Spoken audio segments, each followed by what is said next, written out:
भाई हमें अपना जाल मूली खिलाओ। हाँ, कितने का होता है आपका जाल मूली?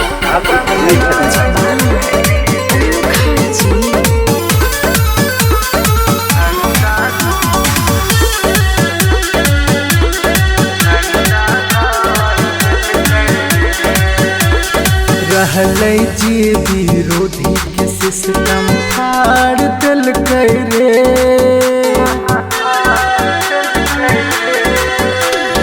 रहलै जी विरोधी के सिस्टम फाड़ देलकै रे।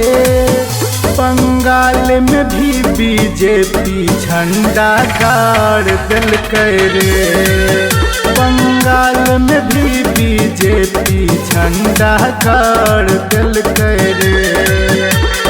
रहलै जी विरोधी के सिस्टम फाड़ देलकै रे। बंगाल में भी बीजेपी झंडा गाड़ देलकै रे। बंगाल में भी बीजेपी झंडा गाड़ देलकै रे।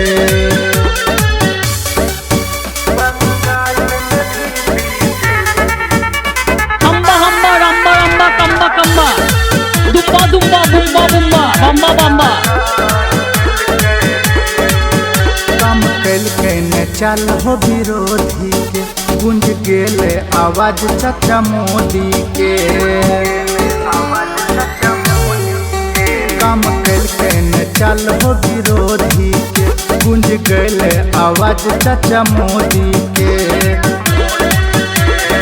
आई खेसारी सपोर्ट में काम बिगाड़ देलकै रे।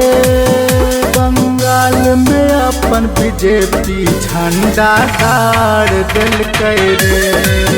बंगाल में अपन बीजेपी झंडा गाड़ देलकै रे। भाई हमें अपना जाल मूली खिलाओ।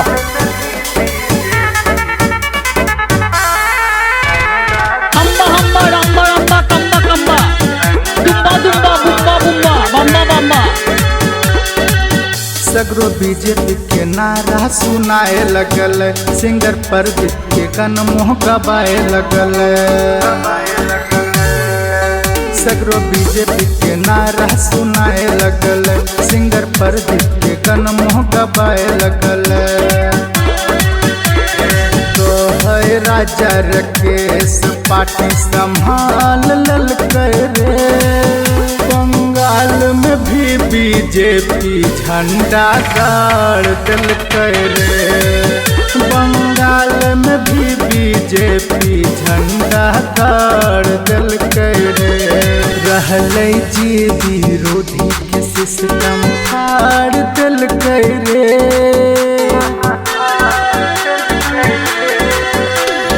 रहलै जी विरोधी के सिस्टम फाड़ देलकै रे। बंगाल में भी बीजेपी झंडा गाड़ देलकै रे। बंगाल में भी बीजेपी झंडा गाड़ देलकै रे।